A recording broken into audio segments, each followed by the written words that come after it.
I opened my eyes at 6 in the morning, as I had done for the last 50 years. The house was quiet, still asleep. Lowell and Tamsin had gotten back late last night, which meant I'd have to move even more quietly than usual. My 73 years felt like 100, especially in the mornings when my joints ached. I was used to that pain. I was used to a lot of things. Small steps took me to the kitchen of the two-story house in Ardmore that my late husband Barton and I had bought 46 years ago. I'd bought it with money I'd inherited from my father. Barton was never a good earner, but he was a good man. At least that's what I'd convinced myself all the years of marriage until he died of a heart attack 15 years ago. Strangely, I hardly missed him at all. Perhaps because even while he was alive, his presence in my destiny felt ghostly. I turned on the coffee maker and started making breakfast. Tamsin likes pancakes. Lowell likes scrambled eggs and bacon. Orrin only eats cereal and yogurt. And Paige, at 13, is already on a diet of grapefruit. Everyone had their own preferences, and I knew them by heart. My own preferences had long since become unimportant. The morning ritual of cooking was a kind of meditation for me. I thought about how my life had turned out, and I often found myself thinking that fate had left me unhappy. Some of my peers were traveling, painting, even starting new novels. I was stuck in the past like a fly in amber. "Mom, you didn't salt the eggs again." Lowell's voice brought me out of my reverie. My 46-year-old son stood in the kitchen doorway holding a plate.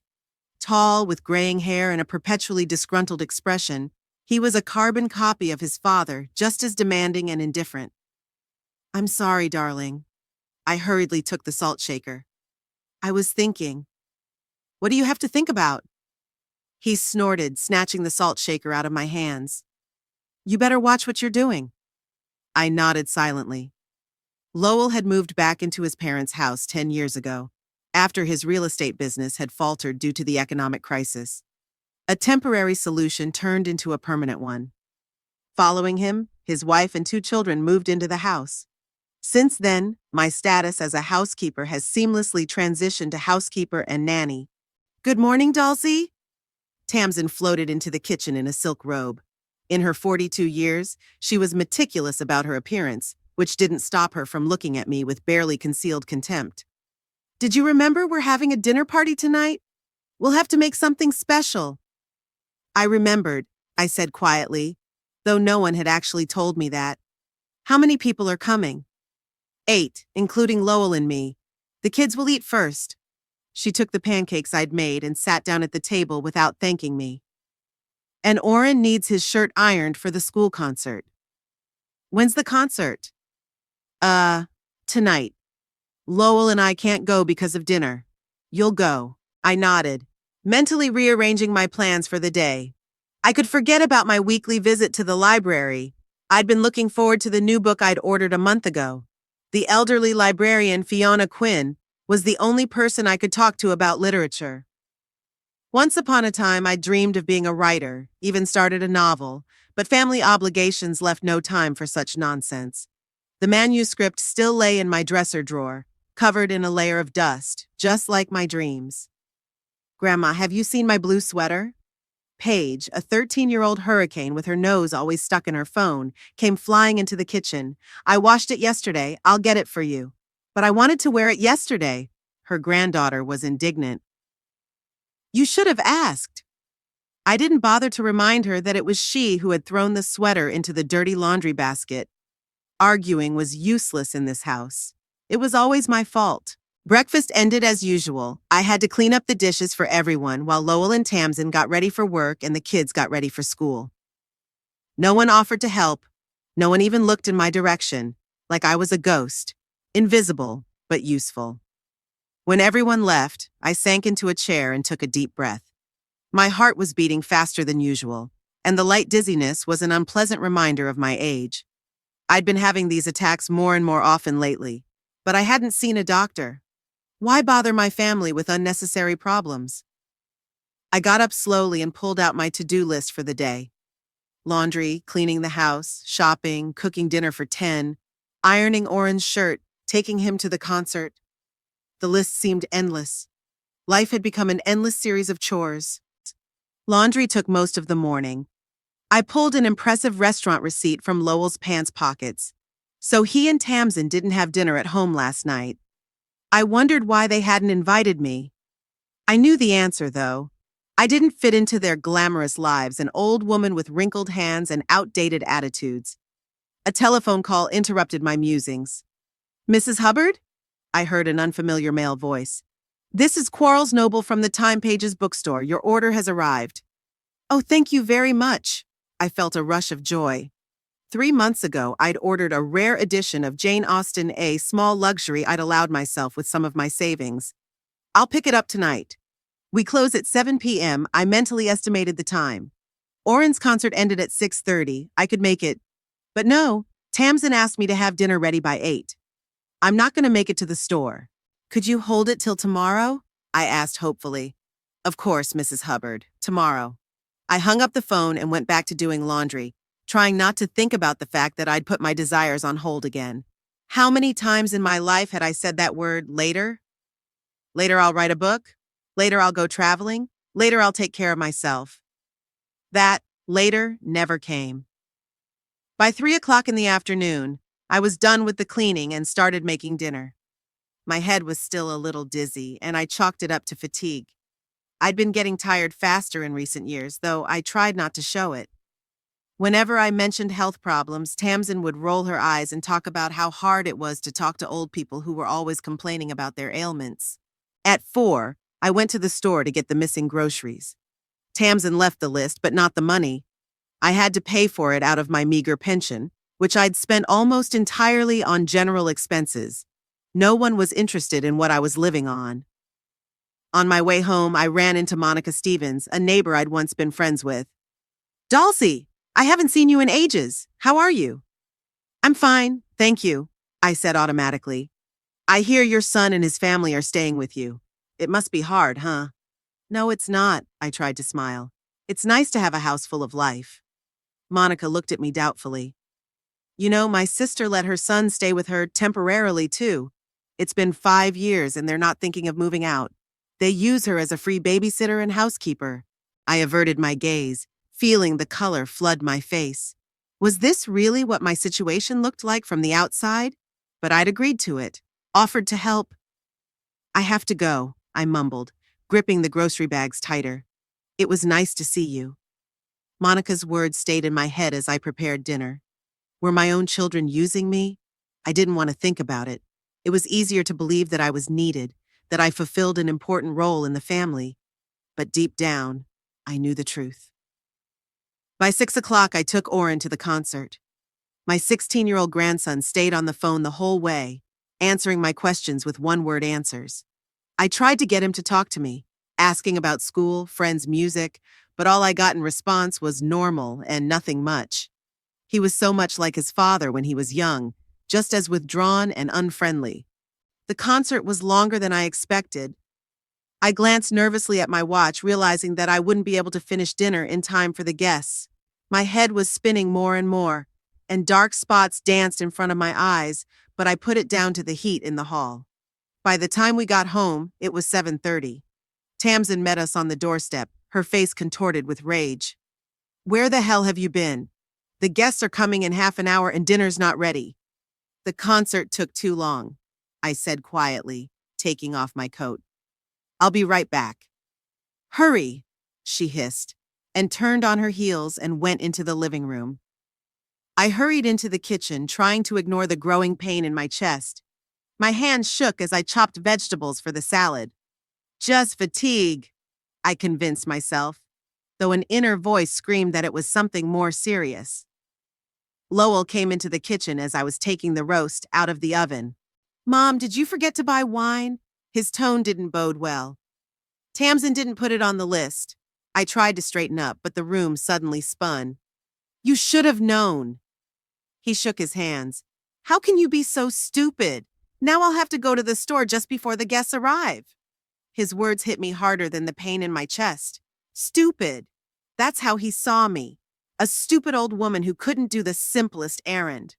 I opened my mouth to object, but I couldn't get enough air. The dark spots in front of my eyes widened.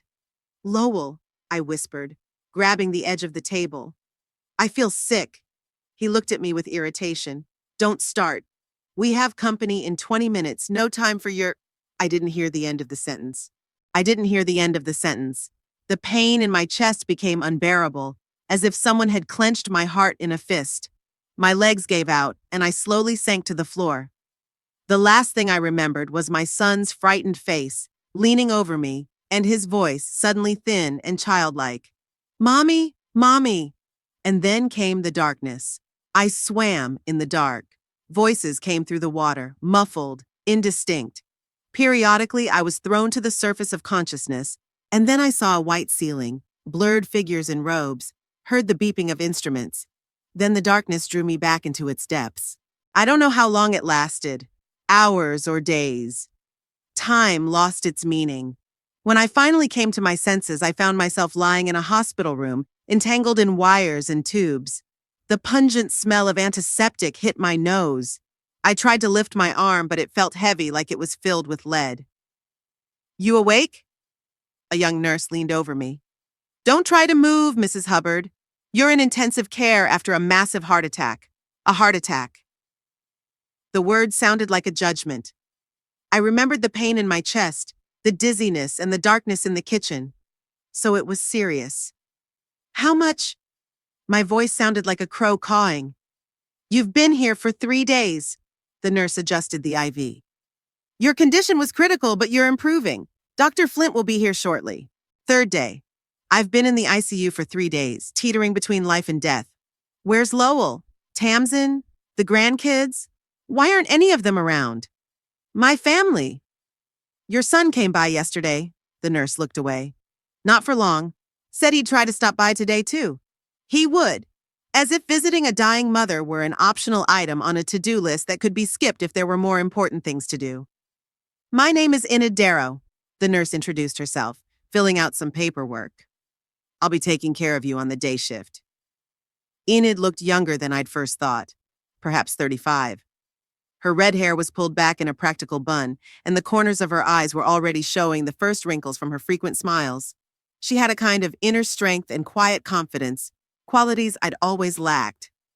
Thank you, I whispered, and fell back into sleep. The next awakening was clearer. It was a gray day outside the window, the rain drumming on the glass. I lay there and watched the drops dripping down the glass, forming bizarre patterns. It was so strange to be on the verge of death and yet notice such small things. My thoughts flowed slowly like molasses.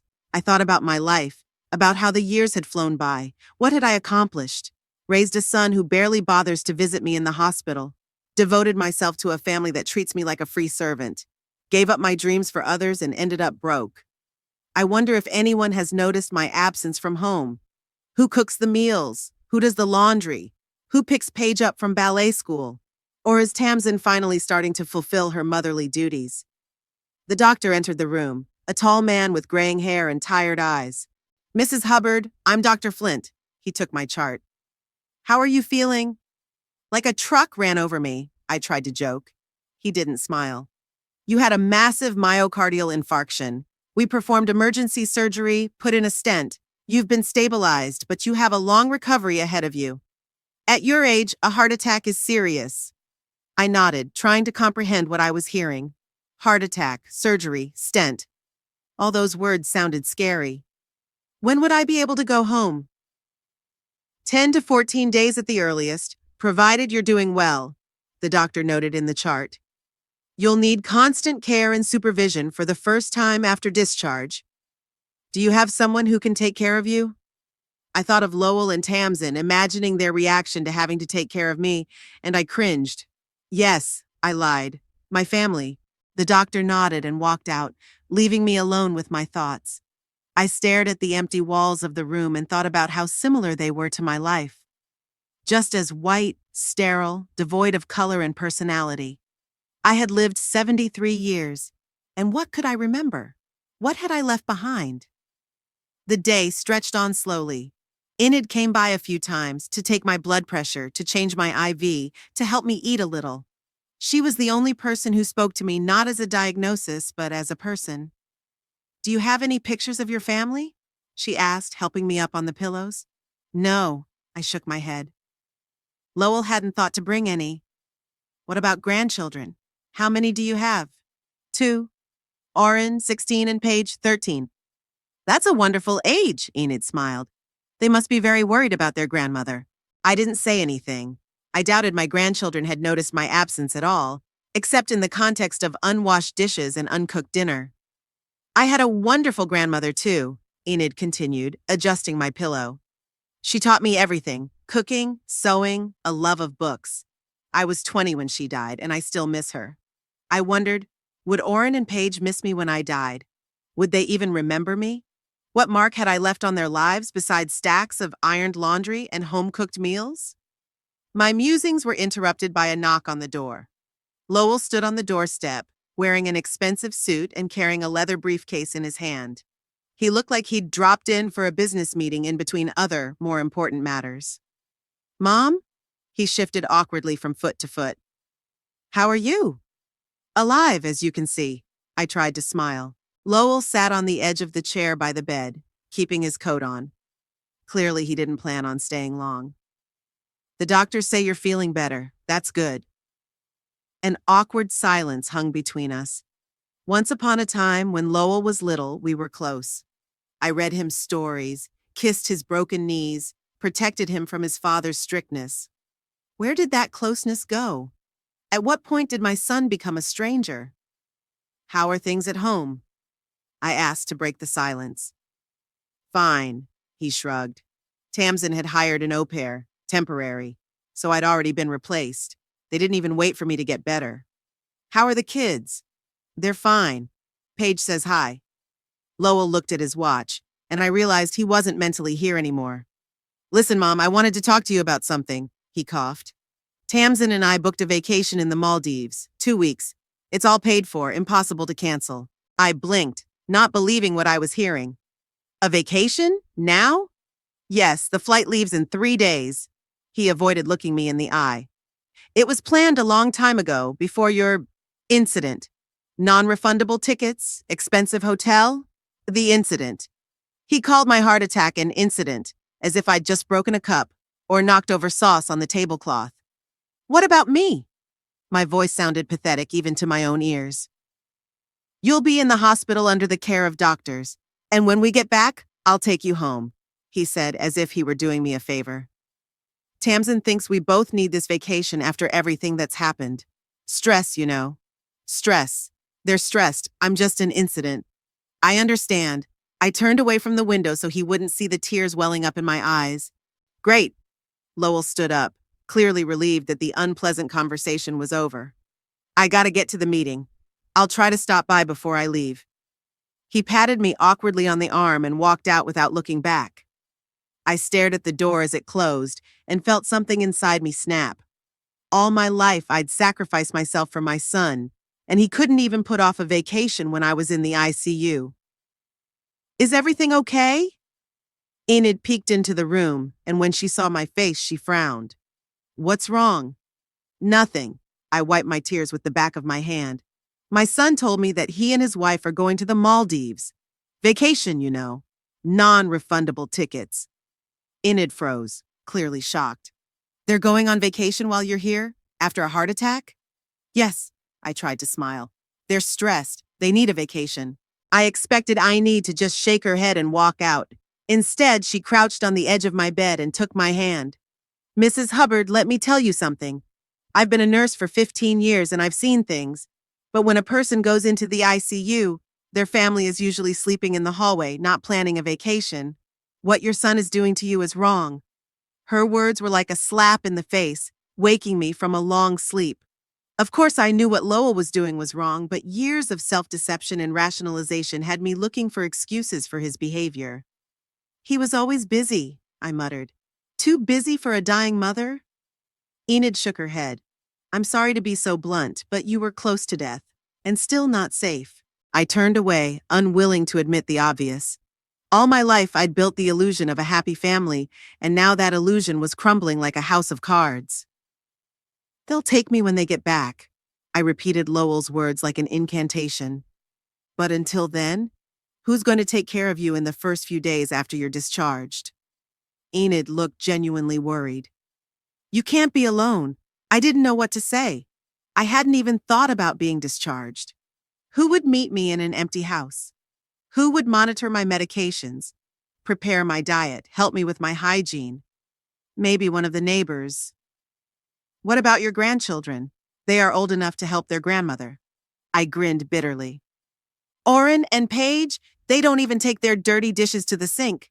How could they be of any help? You raised a son like that and grandchildren like that? There was no judgment in Enid's voice, just genuine curiosity. It was a question that caught me off guard. Yes, I raised Lowell. I let him become what he became, a selfish man who put his own desires before the needs of others. I raised him with the idea that his mother would always sacrifice herself for him, and he just took that for granted. I guess I've made a lot of mistakes, I admitted. We all make mistakes, Enid said softly, but it's never too late to start making things right. I looked at her puzzled. At my age, after a heart attack, what could I fix? Your attitude, for starters, she shrugged. You deserve respect, Mrs. Hubbard, and care, as much as anyone. Those simple words echoed in my head long after Enid had gone. Do I deserve respect? So used to thinking of myself as an extension of the family that I hadn't even considered my own worth. The next few days dragged on slowly. Lowell stopped by one more time, just for 5 minutes, to tell me that they were leaving tomorrow and that I shouldn't worry. Tamsin and the grandchildren never showed up. I lay in the ward, staring at the empty walls, and for the first time in years, I had time to think about myself, my life, my unrealized desires. Enid was the only bright spot in this hospital routine. She brought me books, told me funny stories from her practice, and most importantly, treated me like a human being, not a burden. Did you have dreams, Mrs. Hubbard? She asked me one day as she helped me into a chair by the window. I did, I reflected. I wanted to be a writer. I even started a novel, but I never finished it. Why? Life interfered. Husband, child, home. There were always more important things to do. More important than your desires? Enid raised an eyebrow. I never thought of it that way. I always thought that my family's wishes were automatically more important than mine. It's the way I was raised, the way I live my life. You know, Enid continued, my grandmother started painting when she was 70. Before that, she was a housewife all her life. And you know what? Her paintings now hang in the city gallery. It's never too late to start living for yourself.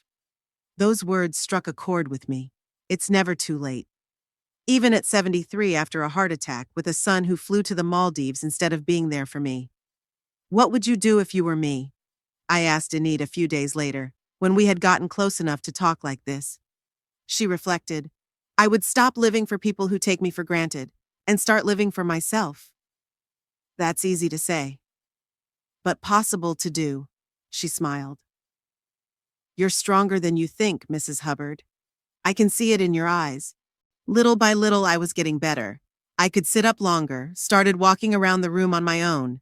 Dr. Flint was pleased with my progress. If you keep this up, we can talk about discharge in a week, he said during his rounds. Discharge. The word alone made me anxious. Where would I go? To an empty house where no one would meet me. No one would help me, no one would care. Lowell and Tamsin will be in the Maldives for another week while I try to survive a heart attack. Is something bothering you? The doctor asked, noticing the look on my face. No, I'm fine, I replied automatically. All my life I had said I was fine, even when the world was falling apart around me. That evening, when Enid came to check on me before the end of my shift, I decided to ask the question that had been on my tongue for a long time. Enid, do you think I deserve better? She sat down on the edge of the bed and looked me straight in the eye. Mrs. Hubbard, everyone deserves respect and love, especially from your own children. The way your son treats you is not love. It's exploitation. Her words were like a cold shower, sobering and painful, but there was a truth in them that I'd been hiding from for too long. What do I do? Start respecting yourself, Enid said simply. The rest will come. That night I couldn't sleep for a long time. I lay staring at the empty walls of the room and thought about my life, about how I had allowed myself to become invisible in my own family. And for the first time in years, the thought occurred to me. What if I changed everything? What if I started living for myself instead of for those who don't appreciate it? With that thought, I finally fell asleep. And for the first time in many years, I dreamed not a nightmare about mountains of unwashed dishes and ungrateful housemates, but the sea, boundless, blue, calling to new shores. I returned home in a cab, alone. Despite my coy hints, Lowell didn't see fit to meet my mother from the hospital. Tamsin and I have an important meeting with the realtor, Mom. You know business, he explained over the phone in a voice that held not a shadow of remorse. 12 days in the hospital had changed me more than the previous 12 years. Perhaps it was the forced solitude and time to think. Or maybe it was Enid's words which kept echoing in my head. You deserve respect, Mrs. Hubbard. The cab pulled up in front of a two-story Victorian house that had once seemed to me the epitome of happiness and prosperity, but now looked like a beautiful cage. The driver helped me out and carried my small bag to the porch. I walked slowly up the steps, feeling my heart pounding. Dr. Flint had warned me to avoid all stress and strain, but how do you avoid the stress of returning to a place where you're not appreciated? The door opened before I could insert my key. Standing on the threshold was an unfamiliar middle-aged woman in an apron. Good afternoon, Mrs. Hubbard, she said with a friendly smile. I'm Dorothy, helping with the housework. Mr. Hubbard warned me you'd be back today. I nodded, not knowing what to say. Lowell had hired a housekeeper, but he hadn't seen fit to greet my mother or even warn her about the stranger in the house. Dorothy helped me into the living room and made myself comfortable in an armchair. Would you like some tea? Or something to eat? Tea would be nice, thank you. Once I was alone, I looked around. The house looked cleaner than usual. Dorothy was obviously a good worker. There was a vase of flowers on the table, probably Tamsin's job to keep it cozy when guests returned. I wondered if she considered me a guest in my own home. For the first time, I looked at this house through the eyes of an outsider. Most of the things here didn't belong to me. My old couch had long ago been replaced with a fancy leather one Tamsin had chosen. The paintings on the walls had been chosen by her too. Even the souvenirs on the shelves were from her and Lowell's trips. What was left of me here? Where were the traces of my presence? Perhaps only the picture on the mantelpiece, me, Barton, and little Lowell on the beach, 35 years ago. The time when we were still a real family. I hardly recognized myself in that smiling young woman with the bright eyes. Where had that light in her eyes gone? When had I become invisible? Dorothy brought tea and homemade cookies. Mr. and Mrs. Hubbard should be back by 5, and the children are at a friend's house tonight, she said. I glanced at the clock just 2. 3 hours of solitude. Strangely, the thought brought relief, not anxiety. Thank you, Dorothy. That's very kind of you. You're welcome, Mrs. Hubbard. Let me know if you need anything. I'll be in the kitchen. Left alone, I tried to relax and enjoy the silence. At the hospital, I began to reread Jane Eyre, a book I'd loved in my youth. It's amazing how differently a story is perceived when you read it at 73 instead of 15. Now I admired not the romantic line, but the heroine's fortitude, her willingness to stand up for her own dignity even at the cost of losing everything she holds dear. Do you think I'm poor, unsightly, small and unfeeling? And I tell you I have a soul like yours and a heart like yours. These words of Jane's now sounded very different. Maybe it was time for me to realize that I, too, had a heart and soul worthy of respect. My thoughts were interrupted by the phone ringing. I reached for the receiver but realized it was Lowell's cell phone, left on the table. He must have left it at home. The ringing stopped, but a few seconds later it started again. Could it be something important? Maybe it's Tamsin and I should answer it? I picked up the phone and saw Tamsin calling on the screen. My finger hovered over the answer button, but at that moment the ringing stopped and the phone beeped, signaling an incoming voice message. I set the phone back on the table and tried to go back to reading, but curiosity took over. What if Tamsin was calling on important business? What if there was a message to give to Lowell? I pressed the button and put the phone to my ear, feeling like a schoolgirl eavesdropping on someone else's conversation. Lowell, where the hell have you been? Tamsin's sharp voice came through. Just got off the phone with Dr. Flint. He said your mother shouldn't handle finances on her own for at least 3 months. The old woman's bound to be out of sorts after an illness like that. This is our chance to take control of her accounts in-house. Call me urgently. The message ended, but I continued to hold the phone to my ear as if in a daze. The old woman, control of the bills, unhinged. Every word hit like a slap in the face. I slowly put the phone back down, feeling nausea come up to my throat. They were going to use my illness to take over my money, my house, everything I had left. My thoughts were racing frantically. Dr. Flint had never said anything like that about my financial abilities. On the contrary, he was pleased with the recovery of my cognitive functions. Tamsin lied, or twisted the truth in her favor. I covered my eyes, trying to calm down. My heart was pounding so hard, it felt like it might jump out of my chest. The heart attack had only been 2 weeks ago, and I couldn't afford to worry like this. But how can you not worry when your own family is plotting against you? Suddenly, the house phone rang. I flinched, but didn't move. A few beeps later, Dorothy's voice came from the kitchen. Good afternoon, Hubbard residence. Yes, Mrs. Hubbard is back. Of course, I'll call her right away. Mrs. Hubbard, there's a telephone call for you. It's a Miss Darrow. Enid. I'd almost forgotten she'd promised to call to see how my move went.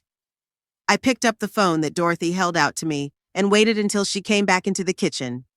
Enid, hello? My voice shook. Mrs. Hubbard, how are you? Did you have a good trip? Yes, thank you. I paused, not sure if I should share my worries. Did something happen? Her voice was full of concern. I just heard my daughter-in-law's message to my son. They plan to take control of my finances away from me while I'm out of sorts after my illness. The words came out against my will. There was silence on the other end of the line. Enid? I'm here, Mrs. Hubbard. I'm just, shocked. Although, frankly, not very surprised given the way they've treated you before. She paused. You do realize this is financial abuse, and probably illegal. Financial abuse. Those words had never occurred to me in relation to my own situation, but they sounded right. What do I do, Enid? Do you have your own lawyer? Someone who's not related to your son? No, Lowell's always handled family matters. You need independent legal advice. Immediately. You might want to consider whether you want to continue living with people who treat you this way. Her words hit the mark. Really, why should I put up with that kind of treatment?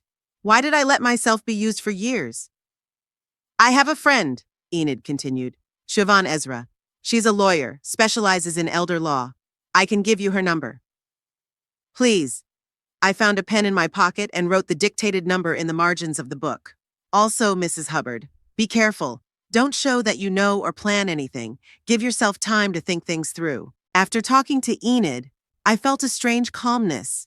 It was as if accepting the fact that my family wasn't the idol I'd imagined had lifted a weight off my shoulders. No longer did I have to pretend that everything was fine. Things were bad, and it was time to admit it. When Lowell and Tamsin got home, I was already lying in my room, pretending to be asleep. I wasn't ready to face them, knowing what I knew now.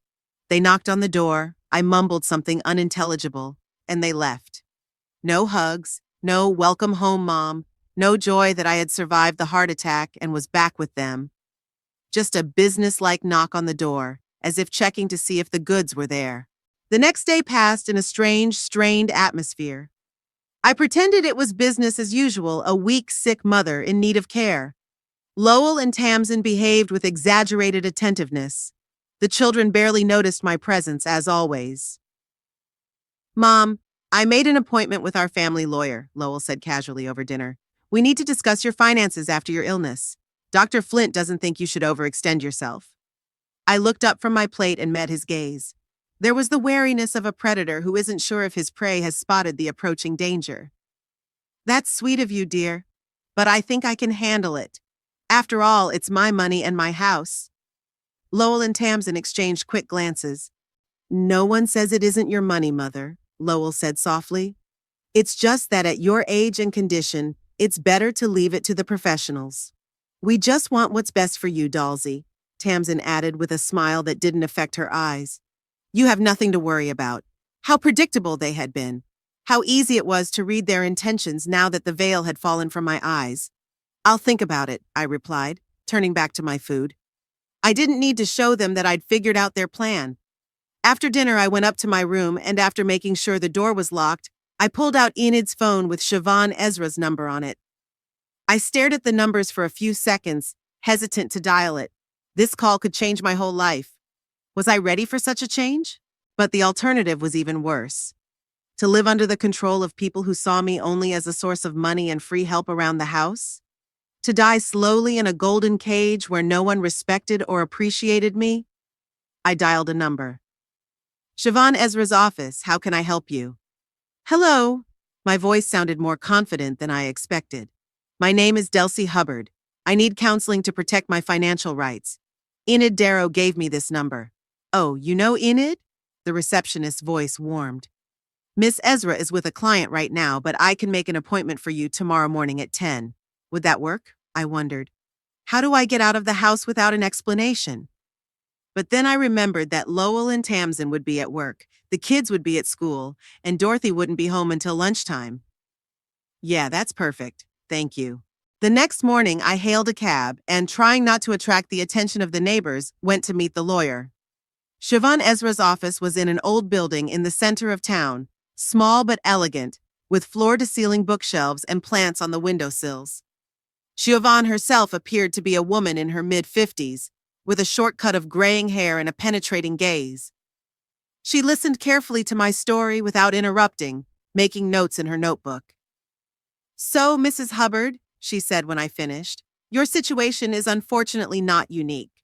Domestic financial abuse is a common problem, especially for elderly parents. But you have several advantages. Advantages? I raised my eyebrows in surprise.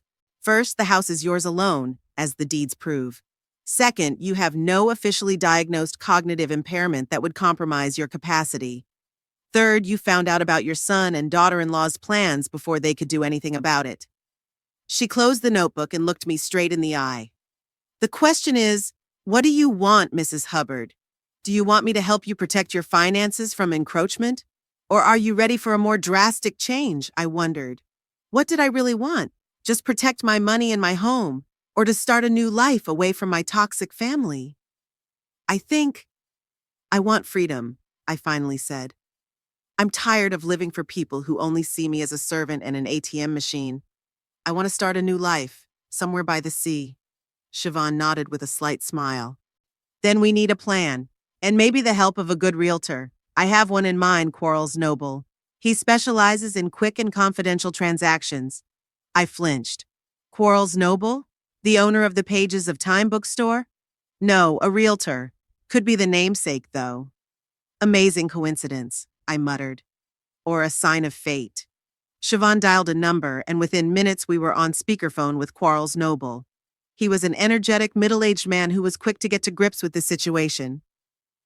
If you want to sell your house quickly and quietly, Mrs. Hubbard, I can help. I have several clients who are looking for a house just like yours and are willing to pay a good price. We could have a deal done within a week if all the paperwork is in order. They are in order, Siobhan confirmed. I checked. The house belongs solely to Mrs. Hubbard, no encumbrances or co-owners. Good, Quarles said with enthusiasm. Mrs. Hubbard, have you thought about where you'd like to move? I hesitated. It was an important question I hadn't had time to think about yet. Somewhere by the sea. Not too far away, but not too close. I understand. He paused. There's a wonderful little coastal town about 300 miles from here called Bridgewater. It's picturesque, friendly people, quiet life, and real estate is a lot cheaper than Ardmore. You could use the money from the sale of your house to buy a nice little house by the sea and still have a nice life. Bridgewater. The name itself sounded like the promise of a new life. Sounds like fun, I admitted. I could arrange a trip there for you if you'd like, Quarles offered. Look at a few options before you make a decision. That would be wonderful. I felt a flame of hope welling up inside me. In the meantime, Siobhan intervened, we need to discuss how to deal with your family. I'd recommend that you don't tell them what you're planning until the very last moment. I agree, Quarles agreed. If they know you're going to sell the house, they might try to stop you. They don't have the legal right to do that, but they could cause a lot of problems. I nodded, realizing the wisdom of their advice. Lowell and Tamsin weren't the type to give up on plans to take over someone else's property lightly. I'll be careful, I promised. But how do I explain my absences from home? Say you're at a doctor's office or a support group for heart attack survivors, Siobhan suggested. It would be plausible enough and unlikely to arouse suspicion. We spent another hour discussing the details of the plan. Quarles promised to organize a trip to Bridgewater in 3 days, and in the meantime start looking for potential buyers for my house. Siobhan undertook to prepare all the necessary documents for the sale and help with the legalities of buying a new home. When I left Siobhan's office, the sun was shining outside, and for the first time in a long time, I felt its warmth. It was as if the veil had fallen not only from my eyes, but also from my soul. I was no longer a helpless victim of circumstance. I had a plan, and more importantly, I had hope. As I drove back home, I reflected on how strangely life works. A heart attack that could have killed me had instead awakened me to a new life. It made me see the truth about my family and myself, and gave me the strength to change what seemed unchangeable. In the cab, I pulled a small notebook out of my purse and began writing down the things I wanted to take with me into my new life. The list was surprisingly short. A few photos from happier times, my grandmother's earrings, an unfinished novel from my dresser drawer, my favorite books. Everything else was just stuff with no true value. I envisioned a house by the sea with a terrace overlooking the ocean, a place where I could write, read, enjoy the peace and quiet, a place where I would be appreciated for who I am, not for what I can do for others. For the first time in years, I allowed myself to dream of a future that belonged to me alone. When I returned home, I found Lowell pacing impatiently around the living room. "Where have you been?" he asked demandingly. "We were worried." "At the doctor's office," I replied calmly. "A routine checkup after I was discharged." "You should have warned me," he spluttered. "What if you'd gotten sick? Who would have known where to find you?"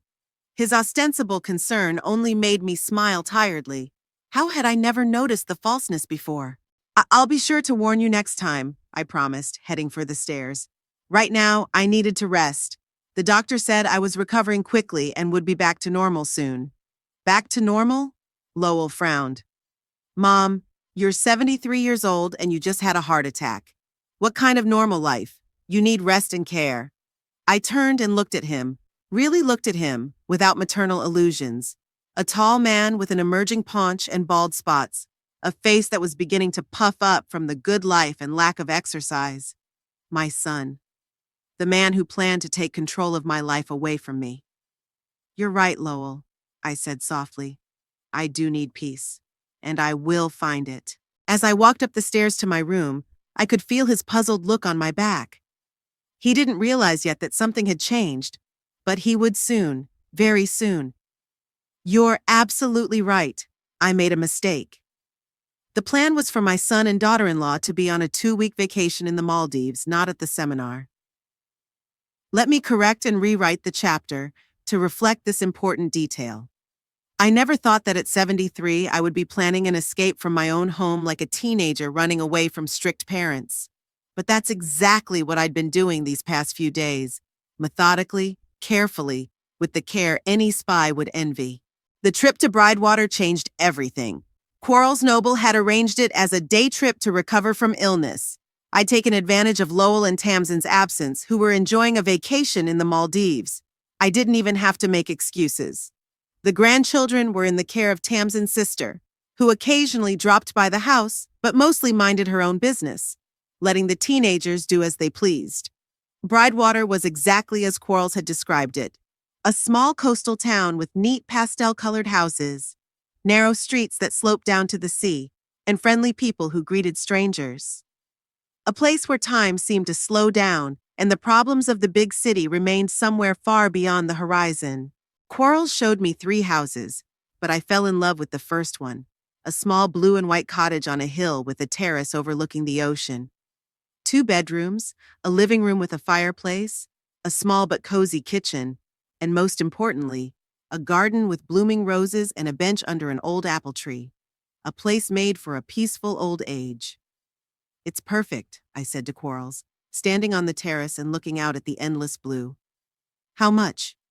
He quoted a sum that was only a third of the estimated value of my present house. I could buy this cottage and still have enough money to live comfortably. The owners are ready for a quick deal, he added. They are moving to Florida to live with their daughter. If everything works out, you could move in as soon as a week. A week?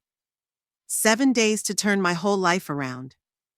I took a deep breath, feeling the salty air fill my lungs, giving me a strange resolve. Let's do this, I held out my hand, and Quarles shook it with a respectful smile. You're a very brave woman, Mrs. Hubbard. I shook my head. No, Mr. Noble, I've just been cowardly for too long. Back in Ardmore, I contacted Siobhan, and the wheels spun at an amazing speed. It turns out that when you have money and determination, many doors open much quicker than you think. Quarles found buyers for my house 2 days later, a wealthy middle-aged couple, the Blairs, who were looking for just such a spacious Victorian mansion in a quiet neighborhood. They were willing to pay even more than the asking price if they could move in quickly and move in immediately. There's just one problem, I told Siobhan as we discussed the details of the deal in her office. My family. They'll be back in a few days, and they're not likely to be receptive. Siobhan tapped her pen on the desk thoughtfully. Legally, you have every right to sell the house without their consent, since you're the sole owner. But practically, they can make a scene and try to kill the deal. I finished for her. Exactly. That's why I suggest we do it this way. We'll draw up all the documents in advance, make the deal before they return, and you'll be long gone by the time they get back from vacation. It was a risky plan, but I didn't see any other way out. Lowell and Tamsin's absence was a gift from fate, the perfect time to disappear without too many explanations or dramatic scenes. The next few days turned into a covert operation. I packed the things most precious to me: photo albums, letters, jewelry, favorite books, the manuscript of an unfinished novel. Everything I could pack into 2 suitcases and several boxes, which I secretly transported to Siobhan's office. Aren't you afraid to leave everything else behind? Siobhan asked when I explained that I was only taking a small part of my belongings. No, I shook my head. It's just stuff, and the things that really matter I take with me or wear here. I touched my chest where my heart beat beneath my blouse. Freedom, dignity, hope for a new life. Siobhan nodded understandingly. What will you tell your grandchildren? I sighed. Oren and Paige. They were the fruits of their upbringing, selfish, spoiled, indifferent to their grandmother. But they were still my grandchildren, and somewhere deep inside, I still loved them. I'll explain everything in a letter, I said after a pause. Maybe when they grow up, they'll understand. X Day came 3 days before Lowell and Tamsin returned from the Maldives. I chose a time when the grandchildren were spending the night at a friend's house, and Tamsin's sister, who was watching them, was away on business. The house was empty. The perfect opportunity to disappear. I set up a meeting with the Blairs, Quarles, and Siobhan at the latter's office for 9 in the morning. Everything went surprisingly smoothly. Signing the papers took less than an hour, and the money was immediately transferred to a new account Siobhan had set up for me at Bridgewater Bank. The Blairs got the keys and arranged for the movers to move in the same day. Congratulations, Mrs. Hubbard. Quarles shook my hand after completing the transaction. You've officially sold your house and bought a new one. Would you like a glass of champagne to celebrate? I shook my head. Later, I have a lot to do right now. There really was a lot to do. Siobhan and I drove back to my, now former house so I could get the last of my things and write the letter. A strange feeling came over me as I entered the spacious hallway, a mixture of nostalgia and relief. This was where most of my life had been, where I had raised my son, where I had buried my husband, where I had grown old. But here I had become a shadow of myself, invisible, existing only to serve other people's needs. I'll wait for you in the car, Siobhan said tactfully. Take your time. I walked slowly around the house, saying goodbye to each room. Strangely, I felt no regret, only calm and certainty that I was doing the right thing. In my bedroom, I pulled an old notebook with a worn leather cover out of my dresser drawer, a journal I'd kept years ago when I still believed my life belonged to me. Flipping through the yellowed pages, I came across an entry from the day Lowell turned 10. Today, my boy blew out all 10 candles on the cake and made a wish. When I asked what he wished for, he said, "For you to always be happy, Mommy." If only he knew that it takes so little to make me happy, just to see him happy. I hope he never stops caring about my happiness as much as I care about his. The bitter irony of those lines made me chuckle. That caring boy was long gone, transformed into a selfish man who couldn't put off a vacation even for his dying mother. I sat down at the old secretary by the window and pulled out a blank sheet of paper. A letter. The last thing I would leave my son before I disappeared. I thought long and hard about what to write. Accusations? Recriminations? Explanation? In the end, I decided to just tell the truth. No drama, no melodrama, no attempts to evoke guilt. Just honest words from mother to son. Dear Lowell, as you read this letter, I am no longer in Ardmore. I have sold the house and started a new life elsewhere. Don't try to find me.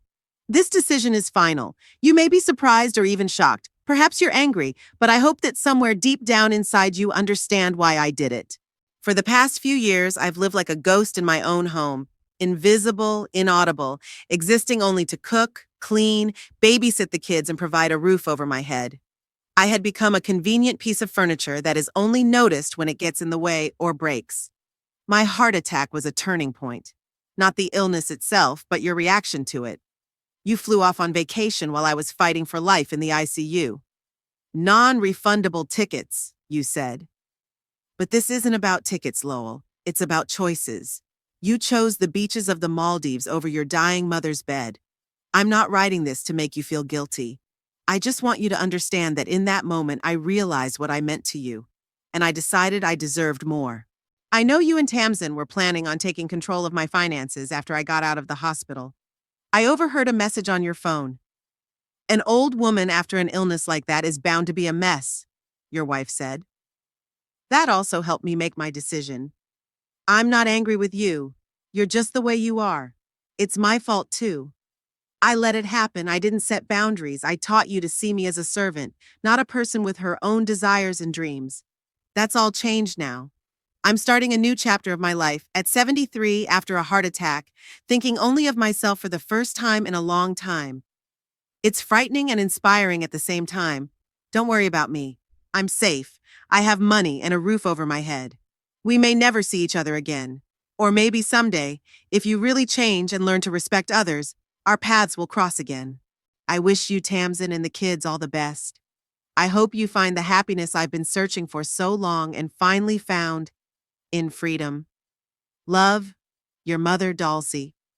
I reread the letter twice, folded it, and put it in the envelope. Not a tear fell on the paper, not a muscle in my face quivered. I felt surprisingly calm, as if all the emotions, anger, resentment, frustration, were in the past, and there was only clarity in the present. Placing the envelope on the dining room table where Lowell would be sure to notice it, I took one last look around the house. The Blairs would be arriving with the movers in a few hours. By tonight, a new family would be living here, arranging their furniture, creating their memories. Hopefully happier than my last few years. Ready? Siobhan asked as I stepped out onto the porch with the last of my bags. More than ready, I smiled and didn't look back as I got into the car. We stopped by Siobhan's office to pick up the rest of my things, then to the bank to get a power of attorney for my assets. In case something happened to me, everything was to go to the charity, not Lowell. And finally made the long drive to Bridgewater. The drive took almost 5 hours. I stared out the window, watching the scenery change from city streets to suburbs, then fields and forests, and finally the sea glistening in the setting sun. With every mile I traveled, I felt the weight fall from my shoulders, the wings spreading behind me.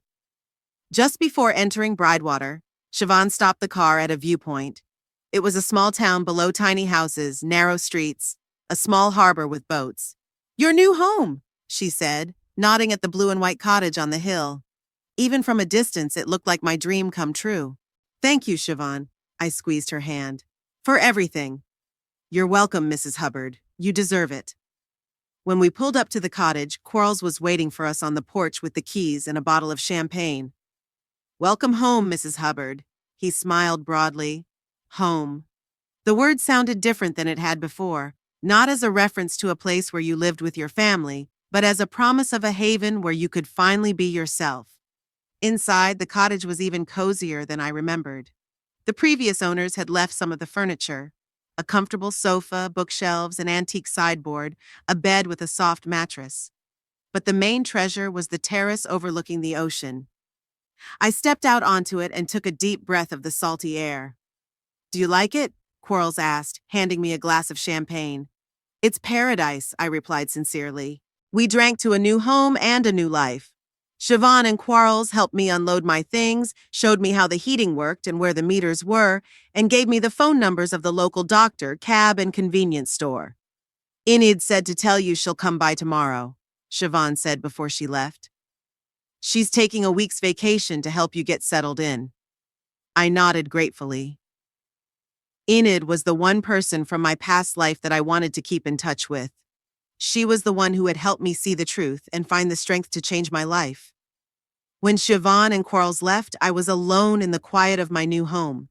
For the first time in years, I was truly alone. No obligations, no expectations, no need to conform to other people's ideas of what an elderly mother and grandmother should be. I unpacked my most precious possession, the old typewriter I had bought when I was young, dreaming of being a writer. I set it on the table by the window, tucked in a sheet of paper, and typed for the first time in 40 years. Chapter 1, Rebirth. Outside, the ocean rumbled, and inside, I was finally at peace. I was home. Lowell and Tamsin were returning from the Maldives, rested and tanned. 2 weeks of luxury vacationing on white sand beaches in an all-inclusive 5-star hotel cost a fortune, but Lowell didn't spare the money. "We deserve this vacation," he repeated, ordering another expensive cocktail by the pool.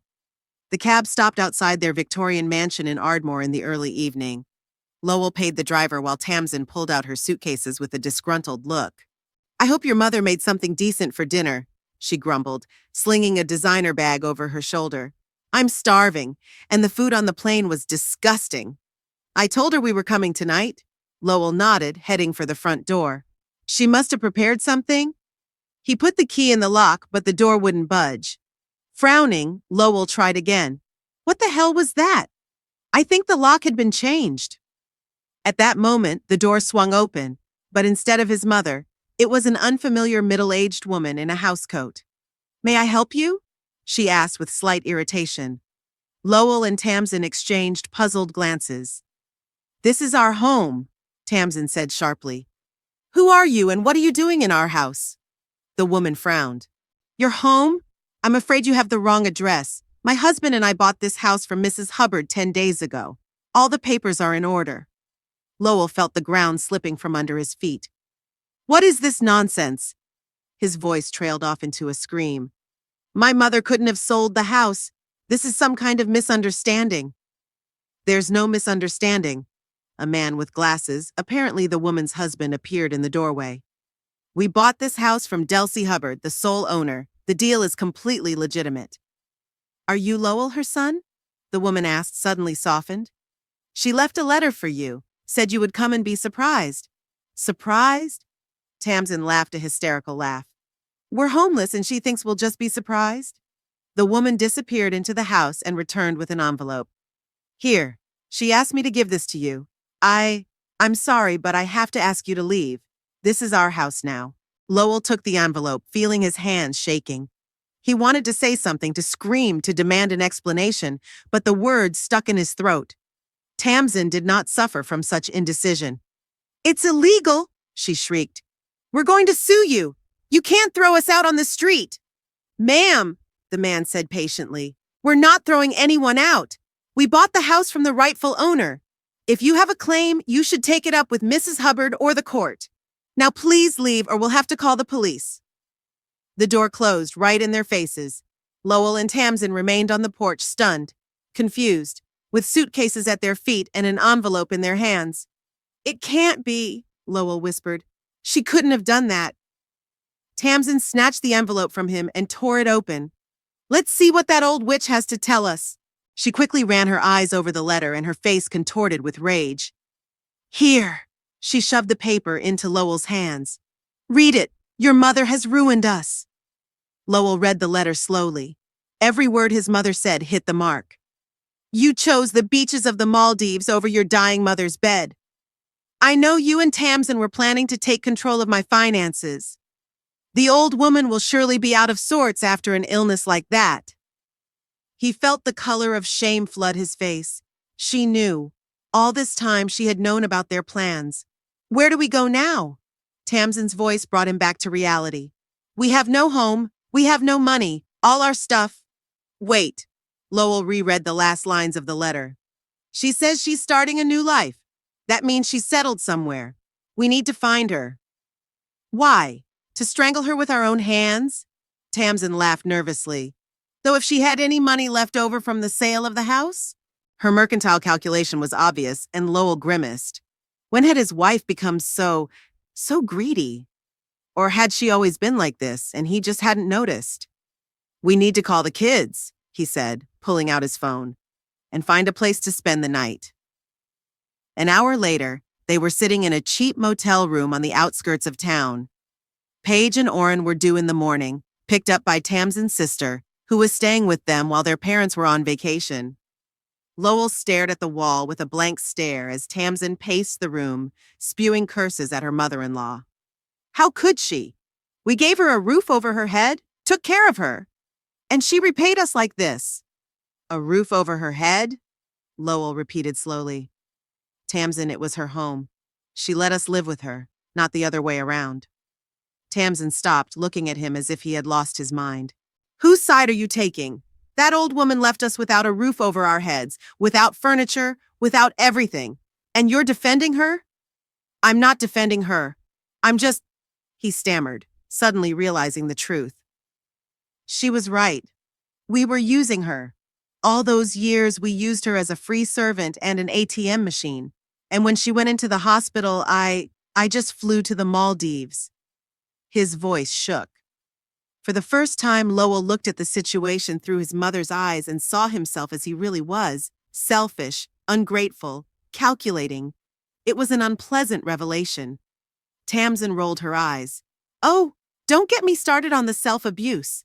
We have bigger problems to deal with. Where are we going to live? On what? All our money's gone on this damn vacation. Lowell rubbed his temples. His head was pounding. His whole life, so stable and comfortable in the morning, was now falling apart like a house of cards. I'll call Blake, he said at last, referring to his business partner. Maybe he has an apartment for rent. An apartment? Tamsin grimaced, as if the word were a swear word. After our house? It wasn't our house, Lowell repeated tiredly. And now we're going to have to adjust to a new reality. At that moment, his cell phone rang. The number was unfamiliar. Hello? Mr. Hubbard? It was a woman's voice. This is Siobhan Ezra, your mother's attorney. I understand you've already returned and discovered a change in the housing situation. You might call it that, Lowell grinned bitterly. Where's my mother? I want to talk to her. I'm afraid that's impossible. Mrs. Hubbard has made it clear that she wants no contact with you or your family. I'm calling about something else. Your mother has generously arranged for some of your furniture and personal effects to be left for you. They're stored in a warehouse. Here's the address. Lowell wrote down the information mechanically, his thoughts far away. His mother hadn't just run away. She'd cut off all contact with them. It was painful. Surprisingly, he actually felt the pain of that realization. Mr. Hubbard? The lawyer's voice brought him back to reality. There's something else.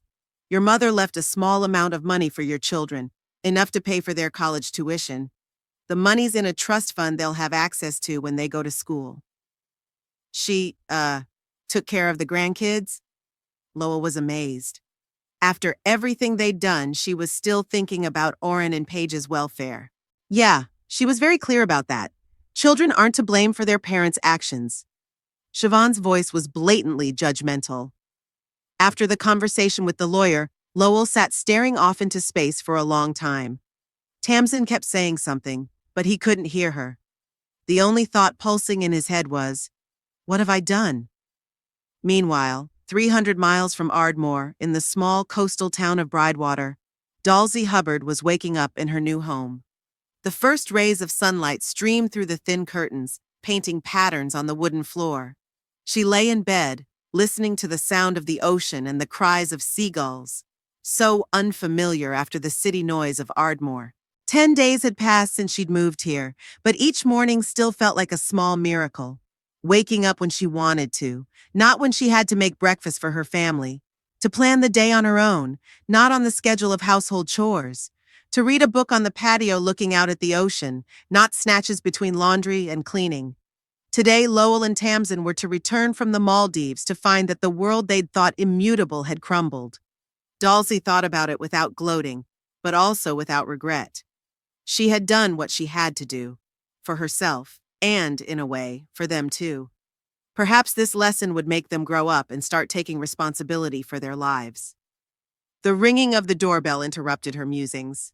Enid stood on the doorstep with a basket of fresh fruit and a bottle of wine. "Good morning, neighbor," she exclaimed cheerfully. "Ready for a little adventure?"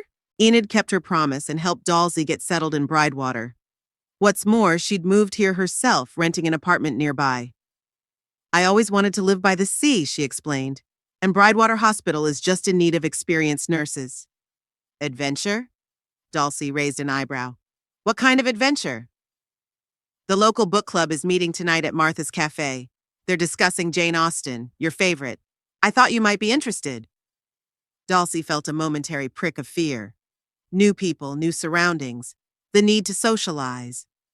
But then she remembered how she'd spent her entire life turning down opportunities out of fear or a sense of duty. Never again. "It would be my pleasure," she smiled.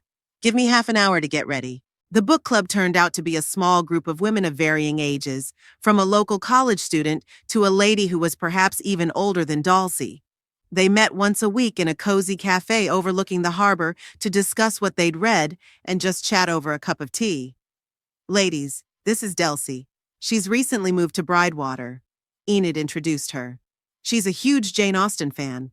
"Oh, how wonderful!" exclaimed a gray-haired woman who introduced herself as Una Lawrence. "We've been missing a fresh take on Pride and Prejudice. I think Darcy is an insufferable snob, and Paula is sure he's just a misunderstood romantic. The discussion is lively and entertaining.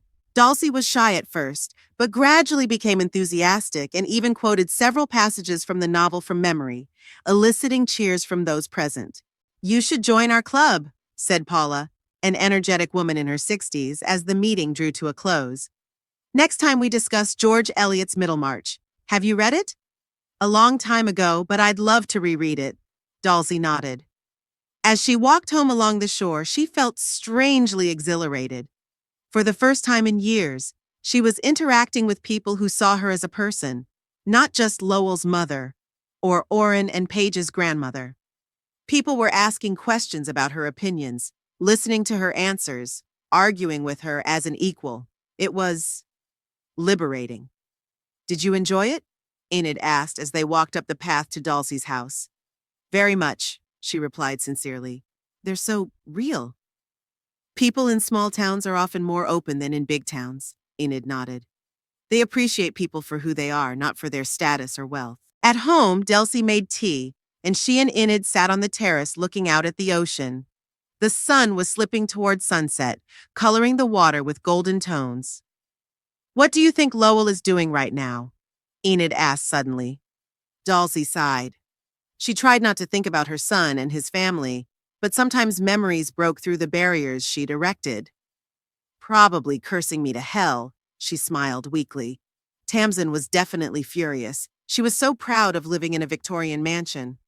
"Don't you have any regrets?" Enid asked cautiously. Dalsey wondered. Did she have any regrets? For the years she'd spent in the service of her own family? For letting herself be used? For finally finding the strength to change things? "No," she said firmly. "The only thing I regret is that I didn't do it sooner. Wasted all those years." "Not wasted," Enid countered. "You raised your son, helped your grandchildren.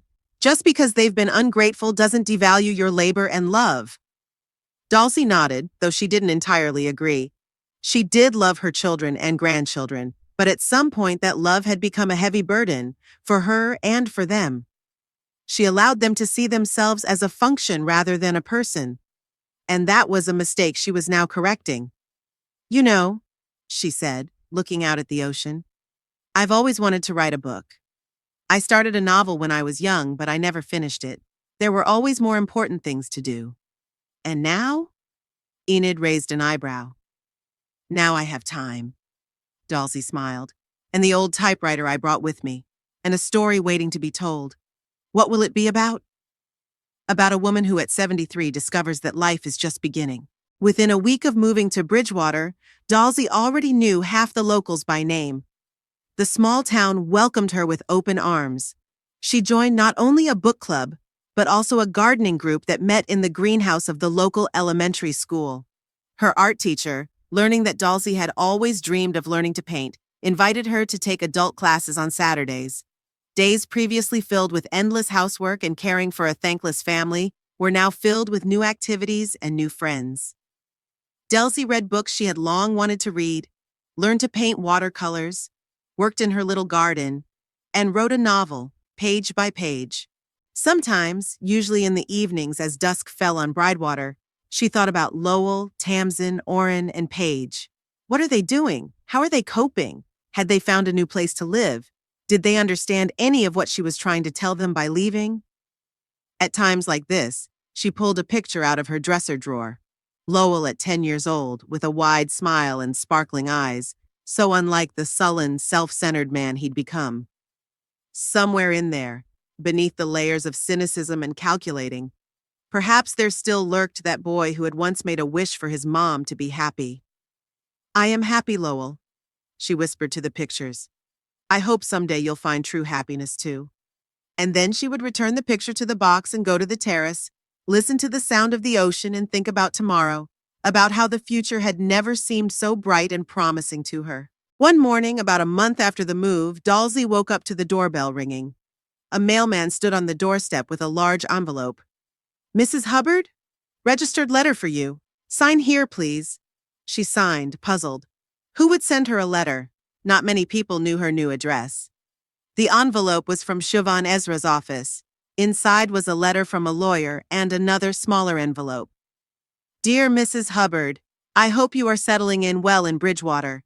As per your instructions, I did not give your son your new address despite his repeated requests. However, he insisted on giving you a letter. I have not read its contents and leave it to your discretion whether to open it or not. Best wishes, Siobhan Ezra." Dalsey stared at the second envelope for a long moment, hesitant to open it. What could Lowell have written to her? Threats? Accusations? Pleas for forgiveness? She wasn't sure she was ready for any of those options. Finally, she set the letter aside on the table by the door. Perhaps someday she would be ready to read it. But not today. Today she had other plans: a morning walk on the beach, then an art class, lunch with Enid, and an evening at the typewriter. A life full of small joys and big hopes. A life she had chosen for herself, for the first time in many decades. Stepping out onto the terrace, Dalsey breathed deeply of the salty sea air. The ocean stretched out before her, vast, changing, full of life, just like her new future. "It's never too late to start living for yourself," Enid had once told her in a hospital room. At the time, those words had seemed like a beautiful but pipe dream. Now they were her reality. Dalsey smiled and headed toward the beach, leaving the past behind and looking toward the new shores that awaited her ahead.